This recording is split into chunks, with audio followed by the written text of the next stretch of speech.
Situé en plein centre-ville de Lubumbashi, le collège Imara est l'une des meilleures écoles de la deuxième ville du pays. Une école catholique des prêtres salésiens qui accueille plus de 2500 enfants et qui fonctionne normalement et quasiment chaque année. Le collège Imara est en effet l'une des très rares écoles secondaires à disposer d'un internat. Depuis sa création, Imara est une école qui mise beaucoup plus sur la formation. Beaucoup de générations sont passées et aujourd'hui, ce sont des grands hommes dans la ville. Ici, les élèves âgés entre 14 ans et 19 ans sont issus des différents coins de Lubumbashi et même des faubourgs de la capitale cuprifère.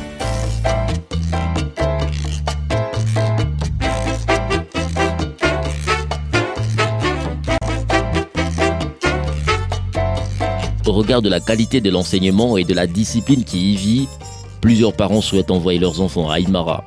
Et ils attendent encore beaucoup de cette école.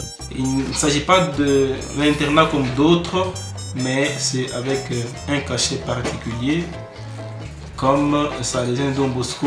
Nous l'appelons pratiquement une famille, et donc nous vivons dans une famille avec eux. Il s'agit d'une famille salésienne pratiquement avec les jeunes.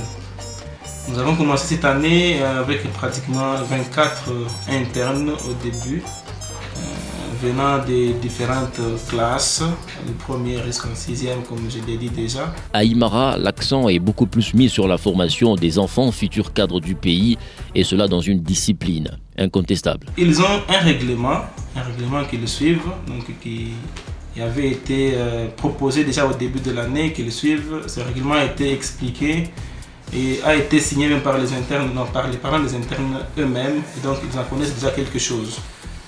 Il ne s'agit pas d'appliquer seulement pour appliquer, mais c'est question de faire connaître la règle. Ça, c'est le système préventif chez Don Bosco. Faire connaître la règle d'avance et aider les jeunes dans la mise en pratique de ce règlement. Pour les directeurs de l'internat, les parents qui choisissent Imara pour l'éducation de leurs enfants ont diverses motivations. Nous sommes dans une sorte de famille, donc nous appelons ça une famille chez nous ici à l'internat, qui nous permet pas seulement de vivre, comme dit, c'est pour les études seulement que nous sommes venus ici, mais on essaie un peu de créer une sorte de vie familiale. Je crois que s'il faut rester à la maison, donc pour ceux-là qui font l'externat à la maison, ils s'organisent eux-mêmes, chacun au niveau personnel. Tandis que chez nous ici, nous sommes tous soumis à un règlement qui nous accompagne pour régler nos activités.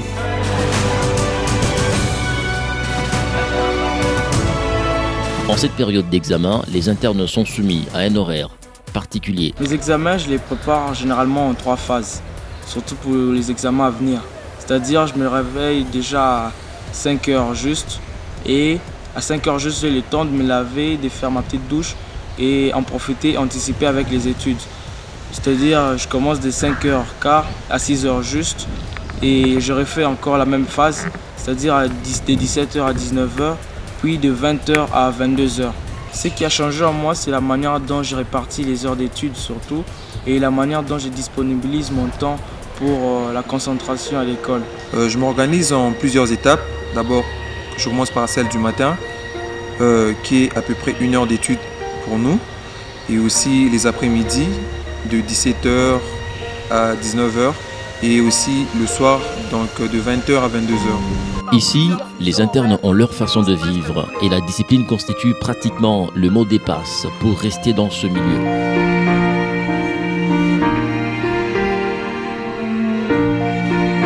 Avoir une vie sociale épanouie tout en forgeant une personnalité développée, cela fait partie des objectifs que l'internat Imara s'est assigné. Le collège Imara qui propose donc, grâce à cet internat, un meilleur encadrement des futurs cadres du pays. Les enfants progressent mieux comparativement à d'autres endroits. L'internat Imara permet donc à ce dernier de bien se construire et cela passe impérativement par les respects des normes établies.